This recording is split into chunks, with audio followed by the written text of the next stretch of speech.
1947 में भारत का बंटवारा वो जख्म है जो आज तक भर नहीं पाया है। लाखों लोग बंटवारे की वजह से मारे गए, लाखों लोगों को अपना घर बार छोड़कर जाना पड़ा और पलायन का यह सिलसिला बंटवारे के बाद भी सालों तक चला। उस समय नेहरू और जिन्ना के बीच जिस तरह की बातचीत हो रही है, उससे यही लगता है कि दोनों में से कोई भी बंटवारे को रोकने के लिए ज्यादा गंभीर था ही नहीं। बंटवारे का बैकग्राउंड और बंटवारे के बाद किस तरह से चीजें तेजी से बदली और उसमें राजनीति का क्या रोल था, उसके बारे में आज आपको इस चैप्टर में बताने वाला हूं। ध्यान से सुनिए, क्योंकि ये वो इतिहास है जो आपको बताया नहीं जाता, आधा अधूरा बताते हैं ताकि कुछ लोग महान नजर आए। उनकी महानता पूर्ण सत्य देखिएगा तो समझ में आएगी। पहले आप ये देखिए कि बंटवारे के 1 साल पहले से देश में चल क्या रहा। विभाजन से पहले देश के कई इलाकों में बड़े पैमाने पर दंगे हो रहे थे, भारी तादाद में हिंदू मुसलमान मारे जा रहे थे। इस दौरान ऐसे भी बहुत सारे मामले सामने आ रहे थे जिसमें अपना देश छोड़ चुके इन शरणार्थियों की जमीन जायदाद पर कब्जा हो गया था। हिंसा और बंटवारे का मूल कारण क्या था वो भी बताता हूं। इतिहासकार बिपिन चंद्र अपनी किताब भारत का स्वतंत्रता संघर्ष में लिखते हैं कि साम्यवादियों और गांधीवादियों दोनों का मानना है कि नेहरू और पटेल ने विभाजन को इसलिए स्वीकार किया क्योंकि सत्ता का इंतजार उनके लिए असह्य हो गया। कहा जाता है कि इसलिए उन्होंने गांधी जी की सलाह की उपेक्षा कर दी, जिससे गांधी जी इतने मर्माहत हुए कि उनकी और जीने की इच्छा ही खत्म हो गई। इसके आगे बिपिन चंद्र इसी किताब में आगे लिखते हैं कि जून 1947 तक कांग्रेस के नेता महसूस करने लगे थे कि सत्ता के तुरंत हस्तांतरण से ही यह सांप्रदायिक पागलपन रोका जा सकता है। अंतरिम सरकार की अपंगता ने भी पाकिस्तान को एक अपरिहार्य वास्तविकता बना दिया। अखिल भारतीय कांग्रेस समिति की बैठक में 14 जून 1947 को पटेल ने कहा कि हम इस सच्चाई से पलायन नहीं कर सकते कि पंजाब, बंगाल और अंतरिम सरकार में पाकिस्तान की स्थापना हो चुकी थी और उसने काम करना शुरू कर दिया है। अंतरिम सरकार के युद्ध क्षेत्र में बदल जाने से नेहरू भी हैरान थे। मंत्री आपस में तू मैं करते और अलग अलग बैठकों में निर्णय करते, इसलिए बैठकों से बचते रहते और लियाकत अली खान, जिनके पास वित्त विभाग था, दूसरे विभागों के काम में रुकावट डालते। गवर्नर मुस्लिम लीग का साथ दे रहे थे। प्रांतीय सरकारें निष्क्रिय थी, बल्कि कहीं कहीं दंगों में खुद भी शामिल थी और लोग मारे जा रहे थे। जिस अंतरिम सरकार की यहां बात हो रही है वो बंटवारे से पहले बन चुकी थी और उसमें कांग्रेस के साथ मुस्लिम लीग के लोग भी थे। लियाकत अली खान अंतरिम सरकार में वित्त मंत्री थे और बंटवारे के बाद पाकिस्तान के प्रधानमंत्री बने थे। यानी बंटवारे से पहले ही भारत में पाकिस्तान की विचारधारा वाले लोग अंतरिम सरकार में काम कर रहे हैं और कुछ इलाकों में तो पाकिस्तान की स्थापना भी हो चुकी थी। सोच रहे हैं आप, ये हाल था। यानी आप देखिए कि बंटवारे से पहले ही उस समय कांग्रेस और मुस्लिम लीग में वार पलटवार हो रहा था। कोई किसी का साथ नहीं दे रहा था, सब अपनी मनमानी कर रहे थे, आग लगाने में जुटे हुए। किसी को इस बात की चिंता नहीं थी कि देश में क्या हो रहा है। इसी अनदेखी, गैर जिम्मेदाराना रवैये और राजनीतिक महत्वाकांक्षा की वजह से देश के बंटवारे से पहले और बाद क्या हुआ, जरा सुनिए। कुल 5 से 10 लाख लोगों की तो जान चली। पाकिस्तान से लगभग 60 लाख गैर मुसलमानों को पलायन करना पड़ा। 20 लाख गैर मुसलमानों को पूर्वी पाकिस्तान, जो बांग्लादेश बना, वहां से पलायन करना पड़ा। 1950 में 20 लाख और गैर मुसलमान पूर्वी पाकिस्तान से निकल कर आए। पाकिस्तान में बच गए हिंदुओं पर अत्याचार हो रहा था। 1948 में ही पाकिस्तान ने कश्मीर पर हमला कर दिया था। कश्मीर के मुद्दे पर भारत और पाकिस्तान के संबंध बहुत तनावपूर्ण हो चुके थे। 1949 में भारत और पाकिस्तान के बीच व्यापार तक बंद हो गया। सांप्रदायिक हिंसा को रोकने के लिए उस समय भारत के तत्कालीन प्रधानमंत्री नेहरू और पाकिस्तान के तब के प्रधानमंत्री लियाकत अली खान के बीच एक समझौता हुआ। नेहरू और पाकिस्तानी प्रधानमंत्री लियाकत अली खान के बीच जो समझौता हुआ उसे दिल्ली पैक्ट भी कहते हैं। अप्रैल 1950 में हुए समझौते के मुताबिक शरणार्थियों के पास अपनी जमीन जायदाद को मैनेज करने के लिए वापस जाने का अधिकार होगा, यह तय किया गया। जबरन कराए गए धर्म परिवर्तन को माना नहीं जाएगा।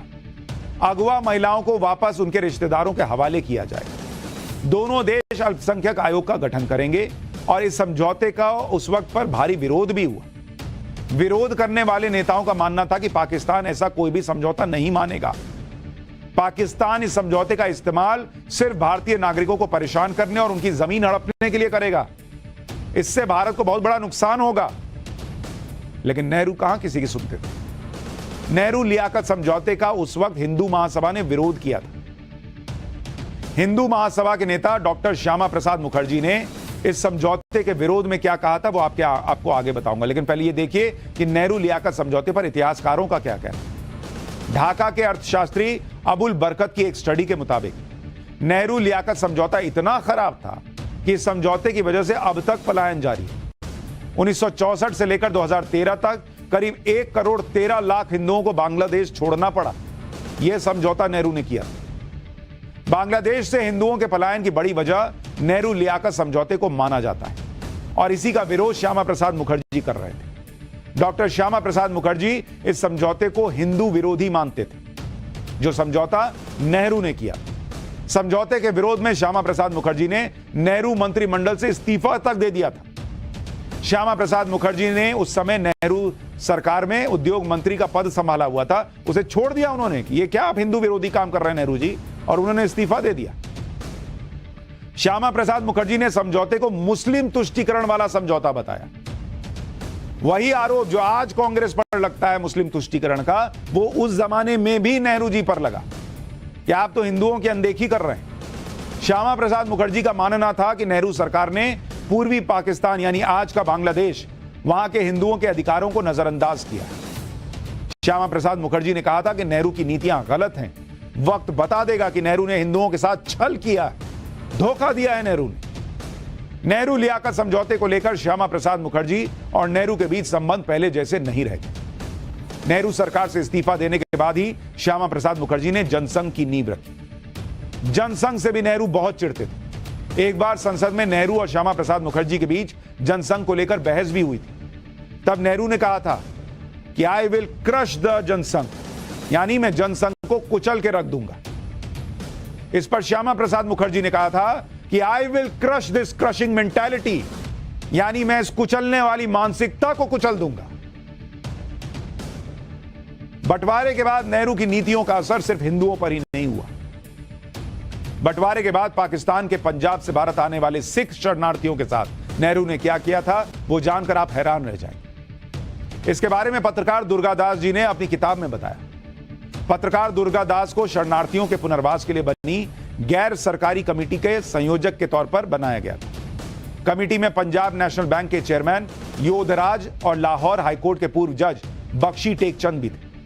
20 दिसंबर 1947 को ये तीनों शरणार्थियों के पुनर्वास पर चर्चा के लिए कहां गए? नेहरू जी से मिलने पहुंचे। नेहरू के साथ मुलाकात और सिख शरणार्थियों के पुनर्वास को लेकर क्या चर्चा हुई, इसके बारे में पत्रकार दुर्गादास ने अपनी किताब India from Curzon to Nehru and after में लिखा। वो लिखते हैं कि बैठक की शुरुआत में पंजाब नेशनल बैंक के चेयरमैन योधराज ने शरणार्थियों को बसाने के लिए दिल्ली से 7 मील दूर, दिल्ली में भी नहीं, दिल्ली से 7 मील दूर कुछ एकड़ जमीन मांगी। पंडित नेहरू ने तत्काल इस पर प्रतिक्रिया देते हुए कहा कि मैं तुम लोगों यानी पंजाबियों को दिल्ली के 700 मील के दायरे में ना आने दूंगा। नेहरू ने गुस्से में ऐसा इसलिए कहा क्योंकि वो पंजाबियों से नाराज थे और उन्हें लगता था कि दिल्ली में हुई हिंसा के लिए यही लोग जिम्मेदार हैं। उन्होंने कहा कि इन हरकतों की वजह से पूरी दुनिया में सरकार का नाम खराब हुआ। ये दुर्गादास जी ने अपनी किताब में लिखा है।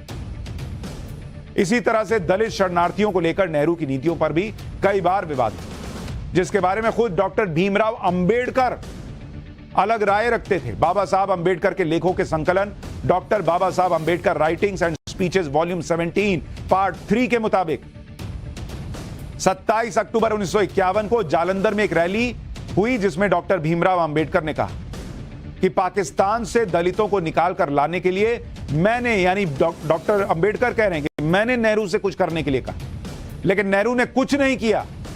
दलितों के लिए नेहरू ने कुछ नहीं किया, ये डॉक्टर भीमराव अंबेडकर कह रहे हैं। मैंने दलितों को निकालने के लिए 2 व्यक्तियों को पाकिस्तान भेजा और हमारी महार बटालियन के कुछ लोगों को भी दलितों की सुरक्षा के लिए रवाना किया गया। अगर खुद कांग्रेस के नेता यानी नेहरू को दलितों के लिए इतनी सहानुभूति थी तो आप सोच लीजिए कि कांग्रेस हमारे लिए क्या करे। यानी आप देखिए बड़े बड़े लोग उस वक्त के, श्यामा प्रसाद मुखर्जी कह रहे हैं नेहरू और उनकी नीतियां हिंदू विरोधी और मुस्लिम तुष्टीकरण वाली। बाबा साहब अंबेडकर कह रहे हैं ये तो दलितों के बारे में सोचने वाले कांग्रेस और नेहरू नहीं थे। और कई और लोग कह रहे हैं कि सिखों के लिए भी कुछ नहीं। देश के बंटवारे से पहले और बाद में जो कुछ हुआ वो आपको बताया। अब ये देखिए कि देश के बंटवारे की चर्चा के दौरान जवाहरलाल नेहरू के पास क्या क्या विकल्प थे, लेकिन उन विकल्पों में से एक भी नेहरू ने नहीं अपनाया। जवाहरलाल नेहरू के पास उस समय 3 विकल्प थे। देश का विभाजन नहीं होने देते और जिन्ना को अविभाजित भारत की जिम्मेदारी सौंप देते, या फिर ब्रिटिश सरकार से जिन्ना पर दबाव डलवाते और जिन्ना को किनारे कर देते, या जिन्ना की शुरुआती राजनीति में ही साइडलाइन कर देते हो, या फिर अगर विभाजन करना ही था तो कम से कम पलायन के समय लोगों को पर्याप्त सुरक्षा और भोजन मुहैया करवाते। दुख की बात यह है कि कांग्रेस और नेहरू ने इन तीनों में से कुछ नहीं किया और जनता सालों तक विभाजन के दर्द से तड़पती है। भारत के बंटवारे के लिए एक और शख्स की राजनीतिक महत्वाकांक्षा जिम्मेदार है और उस व्यक्ति का नाम है मोहम्मद अली जिन्ना। जिन्ना मुसलमानों के लिए एक अलग मुल्क की डिमांड कर रहे थे। आजादी से पहले अंतरिम सरकार में ही कई पाकिस्तान समर्थक मौजूद थे जो हिंसा तक में शामिल थे। इसी वजह से नेहरू और कांग्रेस को लगा कि हिंसा को रोकने का तरीका यही है कि चलिए बंटवारा ही कर ले। बंटवारे से पहले जिन्ना के दिमाग में क्या चल रहा था उसके बारे में डोमिनिक लैपियर और लैरी कॉलिंस ने अपनी किताब फ्रीडम एट मिडनाइट में बताया। किताब में जिन्ना के उस सीक्रेट के बारे में बताया गया जो अगर खुल जाता तो पाकिस्तान शायद बनता ही नहीं। किताब में लिखा गया है कि जिन्ना को टीबी की बीमारी थी, जिसकी रिपोर्ट बंबई के, उस वक्त तो बंबई बोलते थे, वो बंबई के एक अस्पताल में रखी थी। माउंटबेटन को जिन्ना की बीमारी के बारे में कुछ नहीं पता था। जिन्ना की टीबी की बीमारी इतनी गंभीर थी कि वो शायद 1 या 2 साल ही जिंदा रह सकते थे। जिन्ना कुछ भी बोलते थे तो उसके बाद घंटों हांफते रह जाते थे। जिन्ना का इलाज भी बंबई के एक बड़े अस्पताल के डॉक्टर के घर पर हो रहा था, क्योंकि बीमारी सबसे छुपानी थी। भारत के बंटवारे के 25 साल बाद एक इंटरव्यू में माउंटबेटन ने कहा था कि अगर जिन्ना की बीमारी के बारे में पता होता तो वो दूसरे तरीके से काम करता। मैं पता होता कि यह आदमी 1-2 साल का मेहमान है तो किसी तरह से अगर टालते तो जिन्ना के जाने के बाद फिर पाकिस्तान बनने की नौबत ही नहीं आती। जिन्ना की बीमारी का राज मुंबई के एक अस्पताल की तिजोरी में रखा, और अगर यह राज खुल जाता तो शायद भारत का कभी बंटवारा ना होता और आज एशिया का इतिहास भी अलग होता। मोहम्मद अली जिन्ना ने अपनी जिद से पाकिस्तान तो बनवा लिया, लेकिन पाकिस्तान बनने के बाद जिन्ना सिर्फ 1 साल 1 महीने तक ही जिंदा रह पाए। जिन्ना को 1930 से टीबी की बीमारी थी, लेकिन इस बीमारी को जिन्ना ने दुनिया से छुपा कर रखा। जिन्ना 30 साल से चेन स्मोकर थे, मतलब खूब धकाधक सिगरेट पीते थे। वो दिन में 50 सिगरेट पी जाते थे। जिन्ना को ब्रिटिश ब्रांड क्रेवन की सिगरेट बहुत पसंद थी। जिन्ना क्यूबा का सिगार भी पीते थे। ये सिगरेट और सिगार उस समय दुनिया की सबसे बेहतरीन और महंगी सिगरेट और सिगार। टीबी की बीमारी से जिन्ना की सेहत जून 1948 में बहुत ज्यादा खराब हो गई। अगस्त 1948 में जिन्ना का वजन मात्र 36 किलो रह गया था। सितंबर 1948 आते आते जिन्ना की हालत और ज्यादा खराब होने लगी। 11 सितंबर 1948 को जिन्ना को पाकिस्तान के क्वेटा से कराची लाया गया। एयरपोर्ट से जिन्ना को आर्मी एम्बुलेंस में अस्पताल के लिए ले जाया गया। एयरपोर्ट से 6 किलोमीटर दूर जाने के बाद एम्बुलेंस बंद हो गई। एम्बुलेंस का पेट्रोल खत्म हो गया और जिन्ना की हालत खराब हो रही।